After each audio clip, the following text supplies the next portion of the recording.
जय हिंद, नमस्कार। मैं अंबर जैदी स्वागत करती हूँ आप सबका एक बार फिर से हमारे आज के कार्यक्रम में। दोस्तों, ईरान के साउदर्न पोर्ट में एक मैसिव ब्लास्ट की खबर आई और इनिशियल रिपोर्ट्स की माने तो एक वेपन कंसाइनमेंट जो पाकिस्तान आर्म फोर्सेस के लिए जा रहा था, उसके एक्सप्लोड होने की भी खबर है। जो पोर्ट था, वो पूरी तरह से आग में और शोलों में तब्दील हो गया।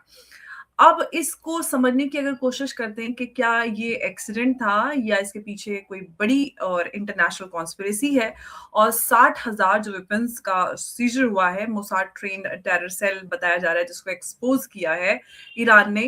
क्या ईरान और पाकिस्तान के बीच जो ये चल रहा है, ये दोनों के बीच टेंशन जो है एस्केलेट होने के संकेत हैं, या फिर पाकिस्तान जो है ईरान के अंदर कोई रिजीम चेंज या वो सब में पार्टिसिपेट कर रहा है? वैसे पाकिस्तान का इतिहास इसी तरह का कुछ रहा है। तो इसी पर आगे चर्चा के लिए मेरे साथ मौजूद हैं कर्नल मयंक चौबे। सर, बहुत स्वागत है आपका।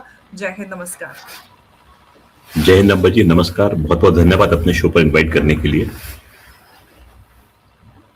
सर, क्या चल रहा है ये? क्योंकि पाकिस्तान का तो हम जानते ही हैं सर, इतिहास जो है वो हमेशा इस तरह से रिजीम चेंज को ही अपने इधर हमारे रीजन में करता है। लेकिन सर, इस तरह का कुछ होता है और दोनों की समय ईरान और पाकिस्तान, कैसे आप इस पूरे उसको सर डिकोड कर पा रहे हैं? देखिए, जहां तक पाकिस्तान का सवाल है, पाकिस्तान जो है, एक कहावत है ना, पैसा फेंक तमाशा देख। तो पाकिस्तान उस कैटेगरी में आता है। लोग इसको हीरा मंडी भी कहते हैं फॉर ऑब्वियस रीजंस। जो पैसा देगा, जो ज्यादा बोली लगाएगा, उसके लिए पाकिस्तान काम करेगा। पाकिस्तान की आर्मी जो है, that is not a army now, it is a mercenary force. Case in point, Saudi Arabia ने मुआहदा किया पाकिस्तान के साथ में। भारत में बहुत सारे यूट्यूबर्स, रिपोर्टर्स आए कि अब तो सऊदी अरेबिया ने मुआहदा कर दिया है, ऑपरेशन सिंदूर हम कहते हैं कि जारी है। पर ऑपरेशन सिंदूर अगर जारी होगा तो हम कर क्या पाएंगे, क्योंकि सऊदी अरेबिया ने प्लेज किया है पाकिस्तान को सपोर्ट करने के लिए। मैंने कहा, देखते रहिए, सऊदी अरेबिया में इंसान बसते हैं, पाकिस्तानी नहीं बसते हैं। उनके पास दिमाग है अपना। तो पाकिस्तान का भारत के साथ में $44 बिलियन का मुआहदा है। हम लोग इतना ट्रेड करते हैं आपस में, पाकिस्तान के पास में केवल $4 बिलियन। दूसरी बात, सऊदी अरेबिया ने कुछ पैसे जो हैं वो फेंके हैं पाकिस्तान की तरफ। पाकिस्तान की तरफ जो भी पैसे फेंके जाते हैं अंबर जी, उसका ऐसा होता है 90% शेयर जो होता है वो पाकिस्तानी आर्मी और उनके पॉलिटिशियन में तकसीम हो जाता है। 10% जो होता है वो बैंक में जमा करते हैं, उसमें से 1% जो है वो काम के लिए लगता है, और बाकी 9% जो है वो कहीं और चला जाता है। उसका कोई भी आपको सिरे से चीज नहीं मिलती है। केस इन पॉइंट, 2017 में उनके एक चीफ जस्टिस साहब ने एक रिक्वेस्ट किया था जनता से कि हमारे 2 डैम हैं, उनको बनाना है आगे, उसके लिए पैसे की कमी पड़ रही है, तो आप कुछ पैसा दें। अच्छा, इस पॉइंट पर भी मैं आता हूँ आपके। तो उस पैसे को जब आया तो पाकिस्तान गवर्नमेंट ने बोला कि हमने इस चीज के एडवर्टाइजमेंट में इतने पैसे खर्च कर दिए। आई थिंक 17 बिलियन रुपीज इकट्ठे हुए थे, उसमें से वो कहते हैं कि 11 बिलियन तो हम ऑलरेडी एडवर्टाइजमेंट में खर्च कर चुके हैं। तो इतना बढ़िया देश है जहाँ की पैसे मिलते हैं और किस तरीके से उसको हजम किया जाता है, ये एक मिसाल है। अब आते हैं हम इस चीज के ऊपर कि पैसे फेंके गए। जी बिल्कुल पैसे फेंके गए, क्योंकि आसिफ मुनीर साहब जाते हैं और एक बंद कमरे में कुछ रोटी के टुकड़े उनकी ओर टॉस किए जाते हैं ट्रम्प साहब द्वारा, और वो उनको लपक लेते हैं। और इसमें अंबर जी, मेरा मानना है कि आसिफ मुनीर साहब ने अपने देश को गिरवी रख दिया या बेच दिया ट्रम्प साहब को। और हमको इस चीज का पता कैसे लगता है, जब हम देखते हैं कि पाकिस्तान के जितने भी सैन्य ठिकाने हैं वो अमेरिका के पास जा रहे हैं, और अमेरिकन ड्रोन्स और सप्लाई प्लेन्स जो हैं वो सब वहां से ऑपरेट कर रही है, सबको दिख रहा है। और किस तरीके से उनके सर्वेलेंस प्लेन्स जो हैं वो ईरानी बॉर्डर के पास उड़ भी रहे थे, ये भी खबरें आई थी। अब पाकिस्तान ने अमेरिका के कहने पर स्टारलिंक नाम के डिवाइसेस जो है स्मगल किए कहाँ से? अगर आप सेकंड मैप जो है ब्लैक एंड व्हाइट उस पर दिखा दें अगर, तो मैं एक थोड़ा सा आपके दर्शक जो हैं उस ज्योग्राफी को समझ पाएंगे। जी, अगर आप देखेंगे साउथ पोर्शन पाकिस्तान जहां लेकर उसके नीचे है बलूचिस्तान, तो ये इलाका दिखाता है बलूचिस्तान प्रोविंस ऑफ पाकिस्तान। सरवान जो है उसके पास में आपको एक इंटरनेशनल बाउंड्री नजर आती है, और उसके बगल में है सिस्तान बलूचिस्तान। सिस्तान बलूचिस्तान जो है वो ईरान का पार्ट है, जहां पर बलोच प्रधान प्रदेश है ये। तो आपको ये भी पता होगा कि बलूचिस्तान जब इंडिपेंडेंस की बात करता है तो ये सिस्तान को भी उसमें इंक्लूड करता है। तो बलूचिस्तान के रास्ते से, यानी ईस्टर्न पार्ट ऑफ ईरान से ये स्टारलिंक डिवाइसेस स्मगल होकर आते हैं। और ये मैं नहीं कह रहा हूं, ईरान की सिक्योरिटी एजेंसीज ने कहा है। ईरान की सिक्योरिटी एजेंसी ने यह भी कहा है कि प्रोटेस्टर्स के पास में वेपन्स मिले हैं जो कि इजरायली और अमेरिकन मेक के हैं। दे डिड नॉट स्पेसिफाई कि वो वेपन्स वहां से आए हैं कि नहीं आए हैं, पर ये उन्होंने खुलासा किया था कि उनके पास वेपन्स ऐसे मिले हैं। तो हिंट जो ये है हो रहा है कि यहाँ पर आउटसाइड एजेंसीज जो हैं इस प्रोटेस्ट को हवा देने में मदद कर रही हैं। कितना कर रही हैं इस बात का पता लगता है कि ईरान ने ऑलरेडी अपने इंटरनेट पर क्लैम्प डाउन लगा रखा था। कोई खबर बाहर नहीं आ सकती थी, लेकिन स्टारलिंक डिवाइसेस की मदद से खबर बाहर आ रही थी। और उसके बाद में ईरान ने न जाने किस देश की सहायता से, हो सकता है रूस की सहायता से, स्टारलिंक का भी तोड़ निकाल दिया, उसको भी उन्होंने ब्लॉक कर दिया।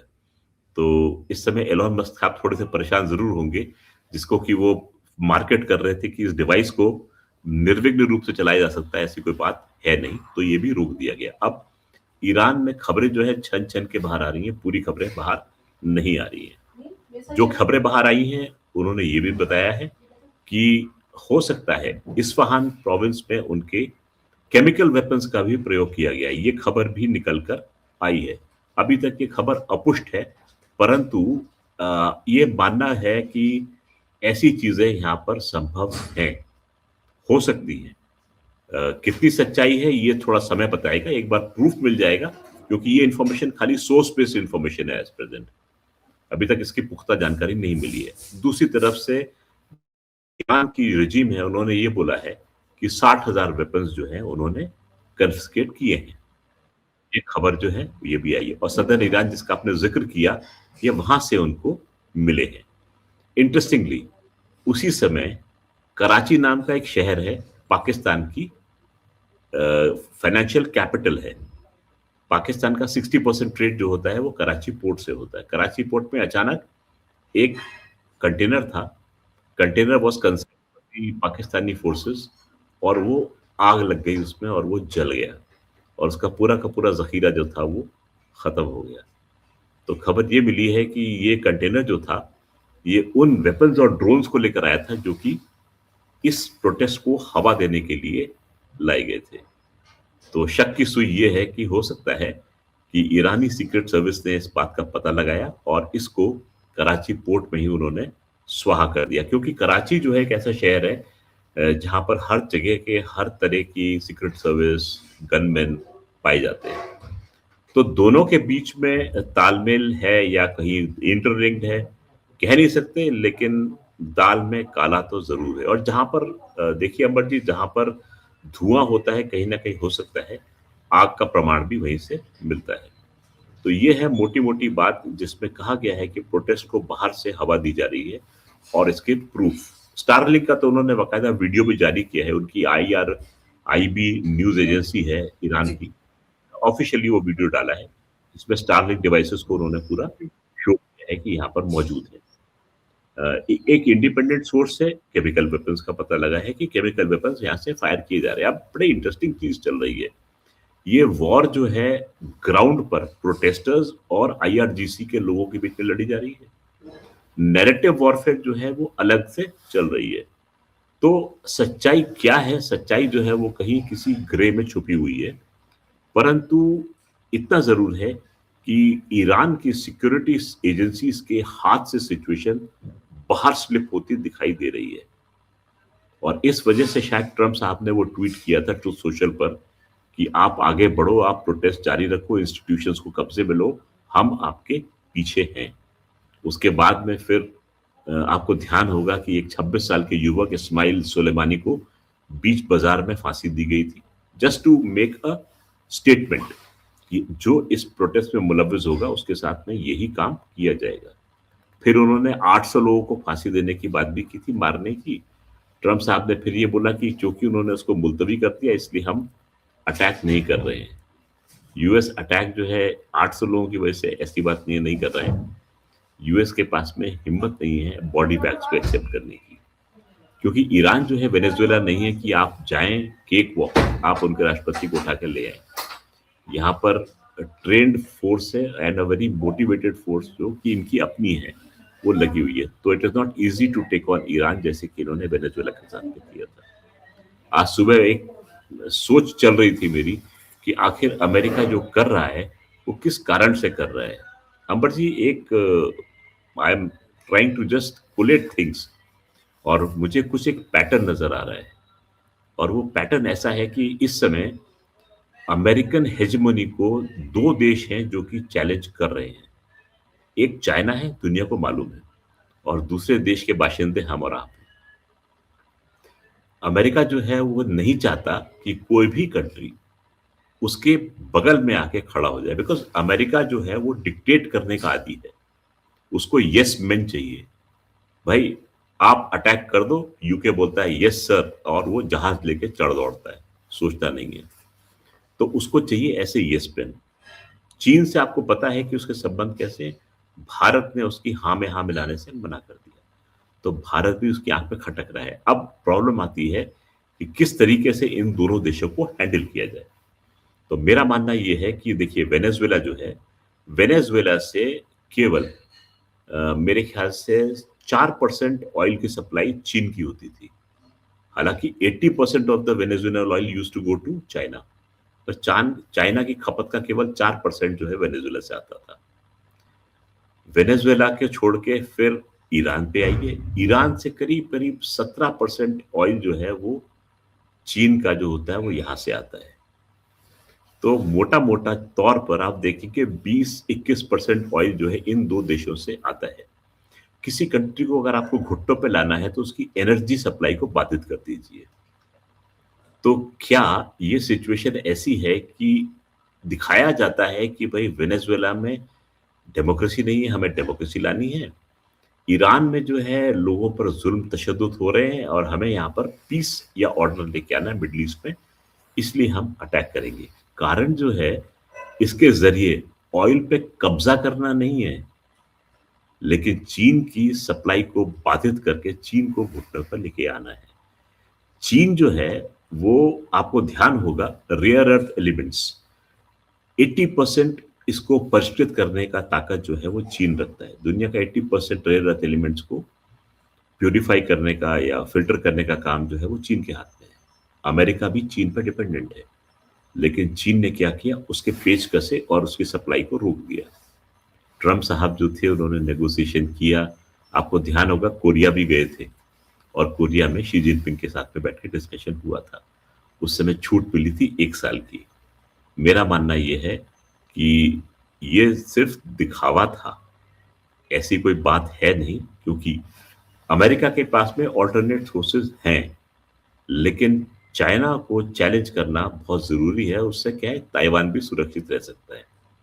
तो आप चाइना के ऑयल सप्लाई को बाधित करिए, और ऑयल सप्लाई को बाधित करने के लिए सेकंड देश उन्होंने चुना ईरान। उनका मेजर इंपोर्ट चाइना का आता है रशिया से।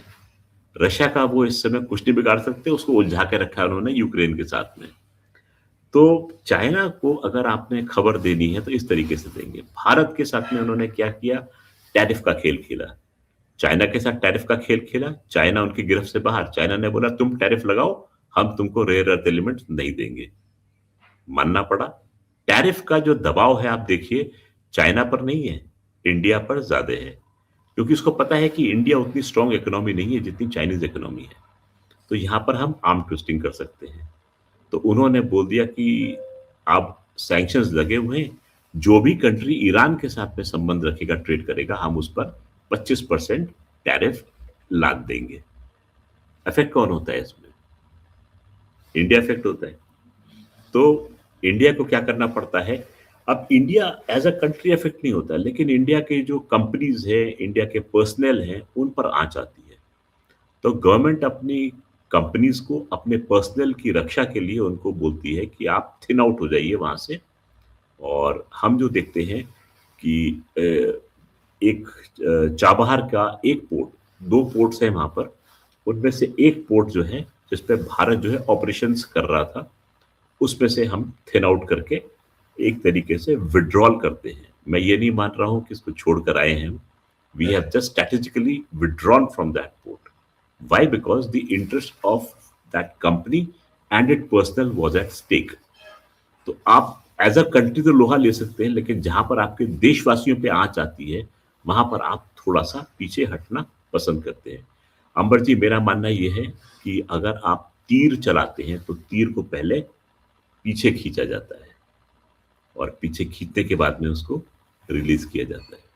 तो इस विड्रॉल को आप मान के चलिए, ये तीर चलाने की प्रक्रिया है। दुनिया सोचेगी कि ये तीर पीछे जा रहा है, पर तीर सिंबॉलिकली पीछे जाता है और अपनी एनर्जी को कंजर्व करता है, और फिर जब उसको रिलीज किया जाता है तो फिर वो अपने टारगेट पे वार करता है। तो बहुत लोग कूदे हैं कि इस समय मोदी हार गए और उनकी पॉलिसी चाबहार पे कुछ नहीं चली। मान के चलिए, we are moving at a good pace और बहुत सोच समझ के चल रहे हैं। एक मैप में आपको दिखाऊंगा कि why Chabahar is so important to us. दर्शक इस चीज को समझ लें तो दैट बी अच्छा। ये ईरान का नक्शा है अंबर ji. This is again a point of discussion कि आखिर ईरान का प्रोटेस्ट जो है, इतने प्रोटेस्ट हो रहे हैं लेकिन अभी तक एक कॉन्क्रीट रिजल्ट क्यों नहीं लेके आ रहा। 29 दिसंबर से रिजल्ट वहां पर प्रोटेस्ट चल रहे हैं। आज हम आ गए हैं 18 जनवरी को। तो 18-20 यानी 20-21 3 हफ्ते से प्रोटेस्ट चल रहे हैं। प्रोटेस्ट आखिर सक्सेसफुल क्यों नहीं हो रहे हैं? बिकॉज ईरान जो है ऐसा डिवाइडेड है जैसा कि एक पाकिस्तान डिवाइडेड है एथनिकली। जो लाइट ब्लू शेड है ये दिखाता है पर्शियंस। पर्शियंस जो है वो करीब करीब 48% यहाँ पर है।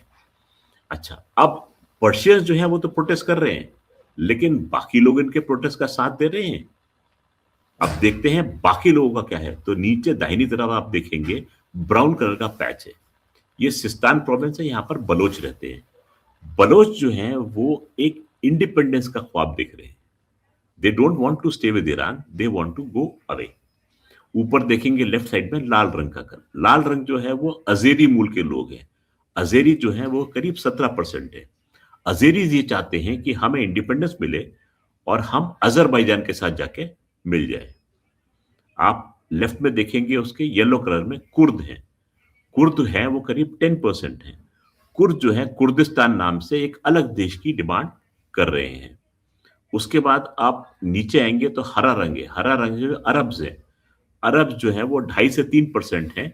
अरब जो है वो बिल्कुल भी ईरान के हिमायती नहीं है, वो अरब अस्मिता पर चलते हैं। तो आप देखेंगे कि कंट्री जो है वो एक लाइन पर नहीं, एक पेज पर नहीं है जब वो इस रिजीम को हटाने की सोचते हैं। बिकॉज अगर वो एक साथ लड़ भी रहे हैं, ध्येय उनके अलग अलग है।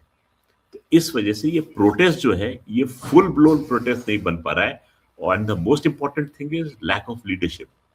आपको कोई भी एक लीडर का चेहरा यहाँ पर नजर नहीं आ रहा है। तो अगेन ये प्रोटेस्ट वहां पर वीक हो जाता है। एक मैप मैं आपको अपलोड करके दिखाता हूं कि चाबहार जो है वो भारत से किस तरीके से इम्पोर्टेंट है भारत के लिए। उससे थोड़ा दर्शक समझ पाएंगे कि आखिर है क्या। एक नहीं, मैं लगता है 2 मैप्स अपलोड करूंगा। एक ऑलरेडी मैं डाल चुका हूं और एक और मैं डालूंगा। Just give me a minute. ये आया सेकेंड। अब देखिए, चाबहार पोर्ट जो है वो ग्वादर पोर्ट से महज 72 किलोमीटर की दूरी पर है।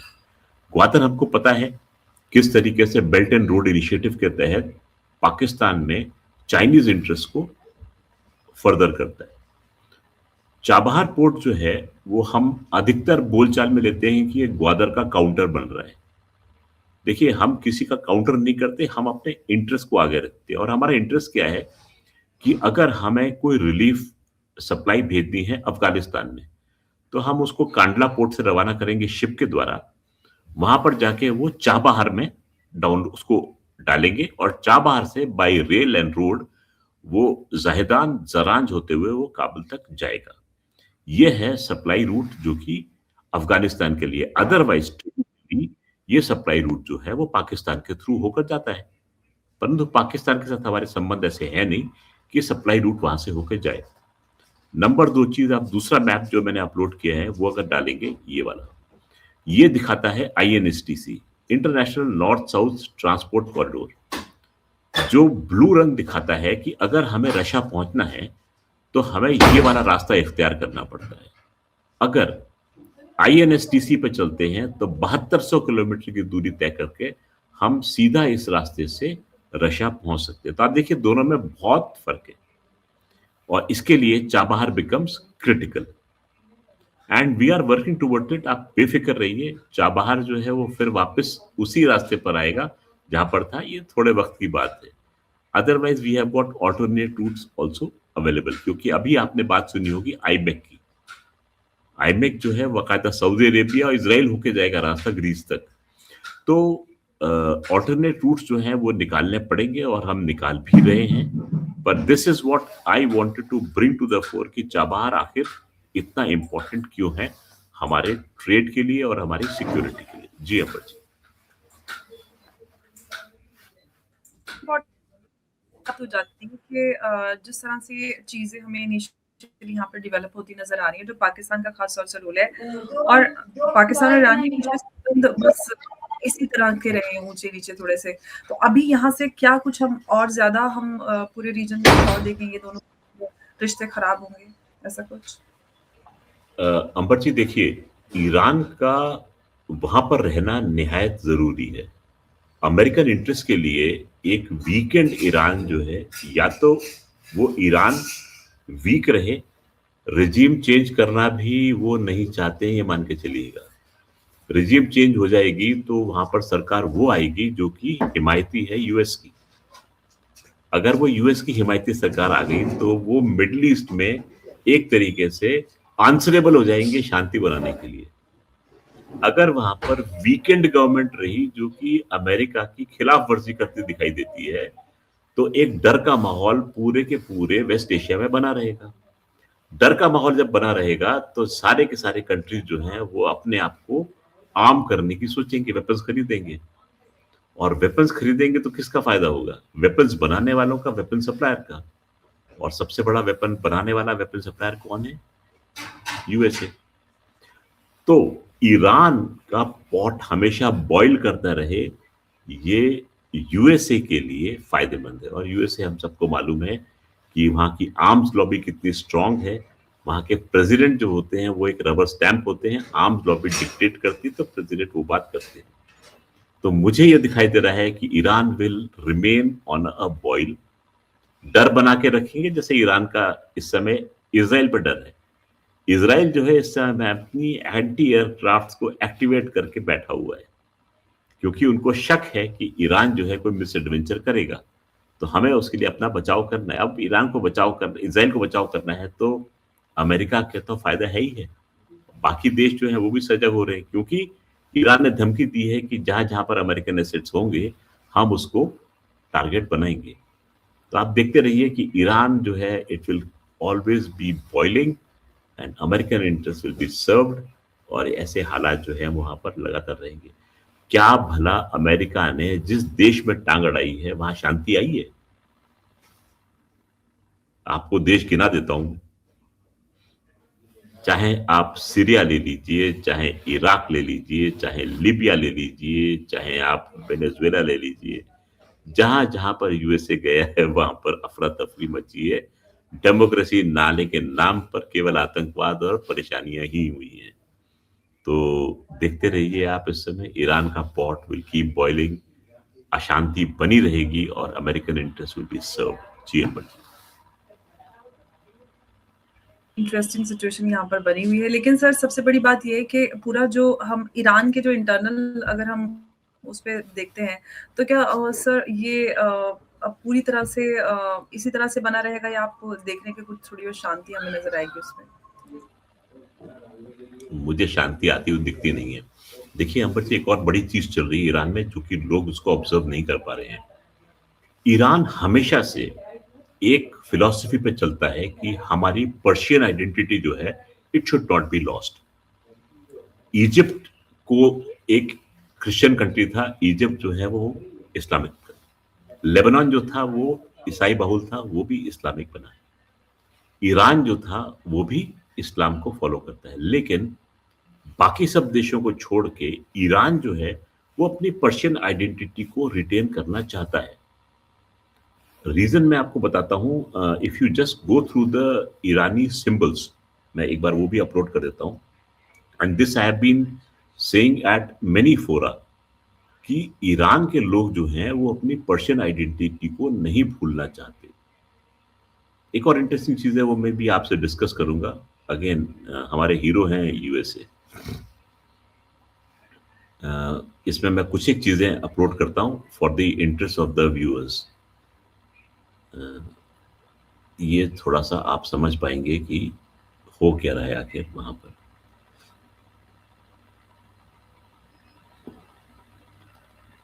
जी, ये नक्शा जो है आपने झंडा जो आपने डाला है, इसमें आप सेंटर में देखिए एक लायन है हाथ में तलवार लिए हुए, और ये है मोनार्की का फ्लैग। ये ओल्ड पर्शियन अस्मिता को लेकर आता है वापस, जहां पर ये अपनी रूट्स को क्लेम करते हैं कि they come from a Persian civilisation. And by I say कि वो रूट्स को क्लेम करते हैं, एक काले से रंग का मैंने अभी पिक्चर डाली है, उसको अगर आप लेकर आएंगे तो ये दीज आर ऑल ईरानिक सिंबल्स। निशानी ईरानी बोलते हैं। निशान जो है पर्शियन शब्द है, वो हम हिंदी उर्दू में भी उसका इस्तेमाल करते हैं। अब आप देखिएगा इनके सिंबल में लायन जो है वो प्रोमिनेंट है, number 2 from the left. Interestingly number 4 from the left मिलता जुलता सिंबल भारत में भी प्रयोग में लाया जाता है, जिसको स्वास्तिक बोलते हैं। तो ये लायन का सिंबल इन्होंने अपने झंडे पर डाला था, क्योंकि these are traditional symbols from Iran.